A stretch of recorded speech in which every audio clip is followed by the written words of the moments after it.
Bonjour. Alors, je suis heureuse de pouvoir donner mon avis sur la situation de ce problème qu'on vit actuellement. Donc, je suis Pascal, l'épouse de Farid, qui est incarcéré, et la maman de ces jeunes enfants, de ces jeunes que vous avez entendus précédemment dans les vidéos. Donc, je vais vous donner un peu un nouvel angle de cette affaire en faisant le tour de notre propriétaire, l'ancien propriétaire que nous avions à ce moment-là. Alors en quoi cela consiste, me direz-vous? Eh bien en fait, cela a commencé parce que nous avons un propriétaire véreux à ce moment-là. Depuis 2008 que nous étions dans cette maison en fait, ce propriétaire, qui s'appelle Jean-Claude Perrin, nous a loué cette maison à Uxenier, qui n'est pas aux normes, que ce soit au niveau de l'électricité, au niveau du chauffage ou au niveau même de l'isolation. Nous ne nous en sommes pas plaints au départ parce que en fait avant nous habitions en HLM et nous recherchions à tout prix une maison individuelle pour pouvoir être au calme, et aussi parce que Farid est bricoleur, donc il aimait travailler aussi en bricolant et aussi travailler la terre. Seulement les conditions de vie dans la maison étaient dures à vivre avec le temps. La porte d'entrée était similaire à une porte de grange, je ne sais pas si vous imaginez, avec des trous qui étaient visibles et qui faisaient des courants d'air avec le toit, qui lui-même n'était pas isolé du tout non plus. Il n'y avait aucun dispositif d'isolation. Ensuite, il y avait des fenêtres en bois qui étaient exposées en plein au niveau de la pluie. Donc elles pourrissaient avec le temps, provoquant ainsi des infiltrations dans les murs. Alors Farid, mon mari, comme je vous ai dit, il est bricoleur, donc il n'a pas fait d'histoire en arrivant dans la maison. Donc lorsqu'il a fallu changer toutes les tapisseries, les revêtements de sol qui étaient pourris quand on est arrivé, et très usés à l'arrivée. Mais bon, néanmoins, on sait que M. Perrin a accordé deux mois de loyer pour refaire tout cela à nos frais, et nous fournissant ainsi les matières premières. Cependant, au bout de 2 hivers, je crois, le manque d'isolation devenait insoutenable. Et les enfants étaient petits. Alors, on a insisté pour qu'ils changent la porte d'entrée au moins et qu'ils fassent isoler le toit, quoi. Ce qui a été fait au début du printemps suivant, après des réticences de sa part. Ajouté à cela, ça ne chauffait pas, car la tuyauterie de la chaudière fuel était trop petite. Et donc, on dépensait une fortune en carburant, en fuel, pour avoir au moins un minimum de 15 degrés. Donc Farid étant chauffagiste de métier, il a proposé de changer la tuyauterie gratuitement, le proprio donnant les matières premières. Puis la chaudière fuel étant installée depuis plus de 40 ans, Farid a aussi proposé de changer la chaudière fuel et d'installer une chaudière bois, car moins chère et plus économique, vous imaginez, et cela aussi gratuitement. Donc Farid refaisait tout au fur et à mesure que ça tombait en ruine, comme par exemple aussi un escalier qui menait à la cave, qui lâchait, ou bien un muret extérieur de la maison qui tombait en ruine. Il a même pris en charge l'abattage des arbres, qui étaient nombreux tout autour de la maison. Ils étaient très hauts et les feuilles, à l'automne, bouchaient les canalisations du toit et créaient des fuites dans le toit. Bref, comme vous pouvez constater, Farid devait tout refaire gratuitement pour un confort qui était légitime. Au début que Farid refaisait tout, nous étions en bon terme avec lui, car évidemment ça l'arrangeait. Il disait que ses locataires précédents ne faisaient rien, et donc il s'en plaignait tout le temps, les accusant de toutes ces dégradations que Farid devait refaire. Il disait que chaque locataire était resté chacun 10 ans dans cette maison. Et après, il les faisait partir pour ces mêmes raisons. Et bien, c'est ce qui arriva aussi pour nous, quand les 10 ans de location approchaient, soit peu avant 2018. C'est là qu'il a commencé à se plaindre, quand Farid, qui en a marre de mettre de la pâte à bois, par exemple, pour colmater les fenêtres, lui demande de les changer, car elles étaient complètement pourries. Et les infiltrations dans les murs faisaient éclater le béton le béton des murs.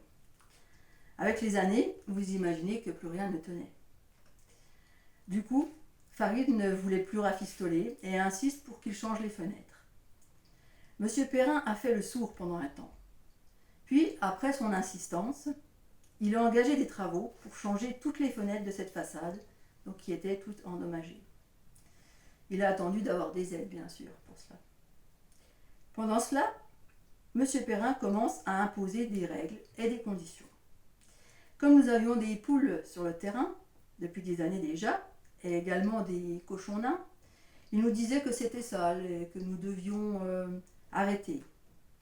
Rien n'était indiqué dans le bail à ce sujet, et comme dit, c'était en place depuis de nombreuses années, donc nous n'en avons pas tenu compte.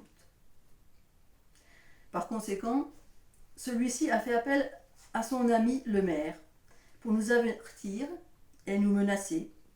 Et il a même été voir nos voisins de chaque côté pour faire un signalement, non seulement pour les animaux, mais aussi pour les enfants, déclarant par là que nous vivions dans des conditions insalubres, etc.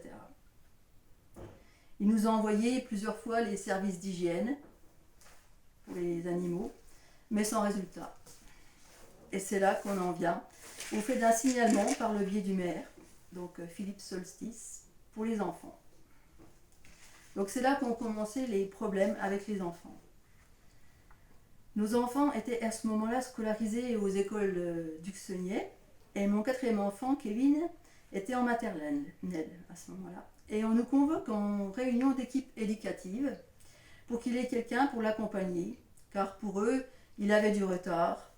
Et l'on nous envoie dans les mêmes temps les services sociaux et aussi la psychologue scolaire pour parler de son grand frère qui avait parfois les chaussettes sales sur dénonciation du directeur de l'école. Bref, on commençait à nous chercher des poux. Lors de notre entretien avec la psychologue scolaire, on a bien discuté. C'est vrai que c'était intéressant. Elle disait que les niveaux demandés étaient plus restrictifs qu'avant. Et que voyons que nous étions pour le fait de laisser les enfants progresser à leur rythme, elle nous proposa alors, mais pourquoi ne faites-vous pas l'école à la maison? Nous ne connaissions rien de tout cela. Et c'est alors que nous nous sommes renseignés et avons été tout de suite conquis par cette idée. D'autant plus que le grand frère, Jordi, était le souffre-douleur de sa classe. Et les profs le mettaient de côté. Et aussi son autre grand frère qui était au collège vivait aussi mal les rythmes scolaires. C'est donc là, en 2015, que les problèmes ont commencé, après que nous avons décidé de retirer les enfants du système scolaire. Donc la petite histoire de Perrin avec le maire Solstice, c'est qu'ils ont un point commun entre eux. La grosse maison jaune, située à côté de la nôtre, avait été à une époque un café. Et ce café appartenait à ses débuts à la mère de Solstice, et ensuite a été revendu à la mère de Jean-Claude Perrin, qui elle habitait alors à la maison où nous étions. Ces deux hommes étaient par la suite devenus des gens qui ont du pouvoir. Et aussi, en aparté, je peux dire que c'était aussi deux alcooliques. Voilà le point commun. Alors pour revenir à notre histoire, le maire a toujours été étroitement lié avec Perrin. Et il est venu même plusieurs fois nous menacer d'arrêter l'élevage. Le lien aussi avec cela, c'est que quand nous allions voir l'assistante sociale à la mairie pour demander des aides, parce que Farid à ce moment-là était en chômage longue durée, cela nous était majoritairement refusé. Et l'assistante sociale a déclaré « Faites attention, il y a un juge qui vous surveille ». Cela à cause de Kevin, qui à ce moment-là avait un strabisme, et ses doigts aussi surnuméraires, et ils étaient non opérés, on n'avait pas jugé bon pour l'instant de les opérer.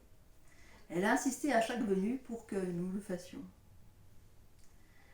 Alors vous voyez ici, on se rend compte qu'il y a bien un réseau, comme ce dont on a parlé dans les précédentes vidéos, qui tire les ficelles et qui, lorsqu'ils ont une victime dans leur ligne de mire, vont tout simplement à la chasse aux renseignements pour trouver une faiblesse quelque part. D'ailleurs, leurs réseaux sont toujours malsains à la base. Et c'est notamment le cas de Philippe Solstice, le maire, qui, on en a entendu parler par un témoin, il y a de forts soupçons pour qu'il ait touché à une jeune fille de l'école. Donc tous ces problèmes arrivent en même temps que ce changement de cap de ce proprio qui nous menace maintenant de nous virer. Précisons que si nous n'avons plus les enfants, ce sera d'autant plus facile pour lui. Comme par hasard, comment sait-il cela? Pour couronner le tout, une fenêtre de la chambre d'enfant située de l'autre côté de la maison se trouve bloquée. Et comme il a changé celle de devant, eh ben, c'est la goutte d'eau pour lui. Il a donc refusé de la changer, prétextant que c'était l'usure, donc que c'était à notre charge et que nous devions changer le mécanisme de la fenêtre. Du jamais vu, n'est-ce pas? Si vous connaissez un peu le bâtiment, vous devinez aisément que c'est impossible de changer le mécanisme d'une fenêtre. Les artisans qui sont venus faire le devis nous l'ont confirmé. Il faut changer toute la fenêtre. Du coup, nous sommes restés 2 ans comme ça avec une fenêtre bloquée, mais qui laissait passer l'air et le volet fermé en permanence. Et cela dans une chambre d'enfant. Vous imaginez? Nous avions saisi le tribunal à l'époque pour l'y obliger, car nous savions que rien ne pouvait s'y opposer. Mais en vain. C'est là que nous avons compris que cet homme avait le bras long déjà, de par son statut de directeur de banque et d'assurance, mais aussi vis-à-vis des juges, qui lui étaient plutôt familiers apparemment. Il n'a même pas pris d'avocat et a obtenu que le juge statue que nous devions arrêter notre élevage pour qu'il change la fenêtre. Donc, rien n'a été changé jusqu'au jour où cette maudite fenêtre est tombée sur mon fils Kevin pendant qu'il jouait dans sa chambre. Heureusement, il s'en est sorti avec juste un bleu. C'est dans ce même laps de temps que nos enfants ont été placés subitement, comme par hasard. C'est aussi comme par hasard que lorsque nous avons réussi à faire sortir nos enfants du foyer, au bout d'1 an et 2 mois, que le propriétaire contacte soudainement Farid pour lui donner rendez-vous à un bar pour changer la fenêtre et se réconcilier. Cet homme a toute l'attitude physique d'un franc-maçon pour moi, avec un port haut et relevé, étant fier, exactement comme la juge Armelle Thomas, avec cette attitude arbitraire. Donc c'est celle, Armelle Thomas, qui a kidnappé nos enfants la première fois. Pour ce qui est du maire, nous avons appris qu'il harcelait et mettait la main aux fesses d'une jeune fille. Et quant au directeur du foyer, M. Martin, on l'a dit dans une précédente vidéo, il a déclaré à Farid, peu de temps avant qu'il relâche nos enfants, « Non, je n'ai pas touché à vos enfants », ce qui sous-entend aux autres, oui. Avant cela, Farid, en déchirant les journaux pour faire le feu, a vu le visage d'un homme, un curé, qui est condamné pour pédophilie. Farid, à ce moment-là, a été choqué par ce regard, qui était le même que le directeur. C'est ce qui a motivé Farid à aller le voir pour ça. Enfin, les provocations du maire, M. Solstice, juste avant que Farid soit condamné à la prison où il croupit, sont les suivantes. Alors, pour resituer, après que nous avons subi pour nos enfants, nous avons décidé de ne plus nous les déclarer à l'inspection. C'est alors que ce maire est venu provoquer Farid en déclarant en disant que s'il ne déclare pas, ils vont nous les reprendre. C'est alors que Farid, excédé, lui ordonna de partir, ce qu'il ne fit pas, continuant à le provoquer et à le menacer. Et c'est après cela que les flics sont venus voir Farid pour une plainte venant du maire, pour outrage et agressivité. Farid n'est pas venu à la convocation. Et c'est là que quelque temps après, ils ont kidnappé Farid devant chez nous pendant qu'il faisait la mécanique, comme on l'a dit dans une précédente vidéo. Ils ne nous ont pas du tout avertis et l'ont forcé en garde à vue à faire une déposition. Ils l'ont ensuite mis en hôpital psychiatrique pendant 1 semaine pour ensuite le relâcher, faute de résultats. C'est une des raisons loufoques de son emprisonnement actuel. Donc lui, on a toutes les raisons de penser que tous ces stratagèmes sont bien étudiés pour nous faire taire. C'est pour cela que maintenant, nous décidons de crier fort la vérité. De plus, Parmi tous ces événements, le propriétaire a aussi engagé une procédure d'expulsion à notre rencontre, avec l'appui du maire, bien sûr. Ils sont venus ensemble nous l'annoncer. Farid rétorquant au maire: « Mais qu'est-ce que je vous ai fait de mal ?» Celui-ci répondant, je cite, « Vous nous emmerdez. » Bien entendu, le proprio a obtenu la résiliation du bail en mai 2022 et nous avons été expulsés en avril 2023. Donc pour encore montrer le pouvoir de cet homme, peu après la résiliation du bail, nous avons eu 2 contrôles de la CAF à 1 an d'intervalle, donc suite à une dénonciation. Résultat, nous ne percevons plus aucune aide de la CAF depuis 6 ou 7 mois, ni allocation familiale, ni APL, ni RSA. Elle nous réclame un énorme trop perçu pour ce que nous avons reçu avant en allocation familiale.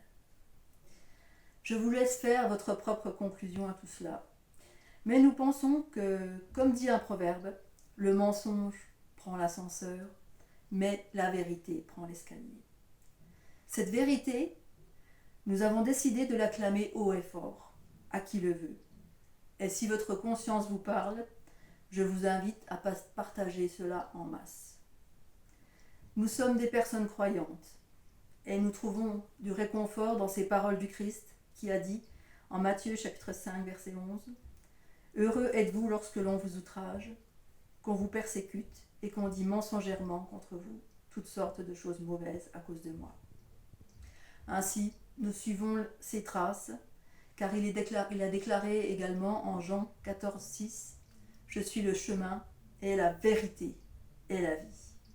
Et il ajoute en Jean 8, 32 « Et la vérité vous libérera ». Je vous remercie.